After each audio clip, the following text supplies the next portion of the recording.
era ja l'any, em sembla que 83-84,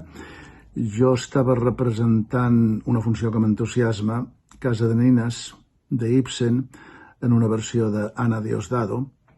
En castellà era la companyia del Teatro Bellas Artes de Madrid, una companyia extraordinària en la que estava Amparo Baró, Ana Maria Barbany, José Bódalo, Joaquín Kremel, una companyia molt maca, i estàvem de gira també per Espanya. I vam arribar a una ciutat, jo no recordo exactament si era Zamora o era Palència, no em vull equivocar, però sé que era una ciutat de Castilla, i amb un teatre preciós, un d'aquells teatres de final del segle passat, molt recollits, en forma de ferradura, molt maco, molt acollidor.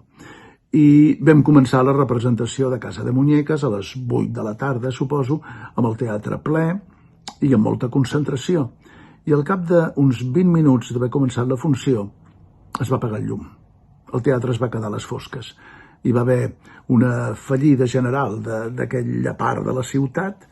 i ens vam quedar a les fosques. Lògicament vam interrompre la representació decidint esperar que tornés a llum, que tots pensàvem que era cosa de 3, 4, 5 minuts com a molt.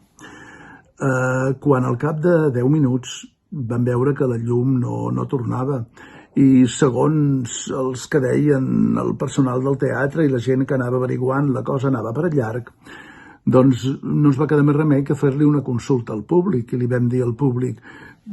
bé, si volen deixem aquí la representació, imagino que segur l'empresari del teatre els tornarà els diners i se'n van vostès cap a casa seva i nosaltres cap al nostre hotel, o, si vostès volen, els hi donem la possibilitat, per nosaltres no hi ha cap inconvenient, de continuar la funció així, a les fosques, sense llum.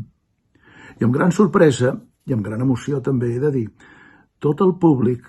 va dir que volien que continués la representació.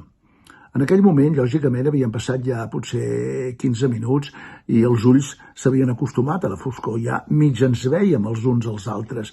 Estaven enceses les llums de seguretat que s'encenen automàticament en aquests casos per la part baixa del pati de butaques, però que donaven un ambient una mica fantasmagòric, no? Van trobar 4 o 5 espelmes d'urgència, les vam encendre i les van col·locar en llocs estratègics de l'escenari, sobre una taula, damunt d'una estanteria, al braç d'un silló, i així vam continuar la funció. Vam continuar la funció i vam arribar al final, és a dir, vam fer més d'una hora i mitja llarga que quedava de funció amb aquest ambient, i he de dir que poques vegades, i en això vam coincidir al final tots els actors, hem fet una funció amb tant de recolliment, amb tanta atenció per part del públic, amb tanta compenetració, amb tant misteri i amb tanta màgia. El públic va aplaudir més que mai i vam sortir tots d'aquella nit convençuts que havíem viscut una experiència única.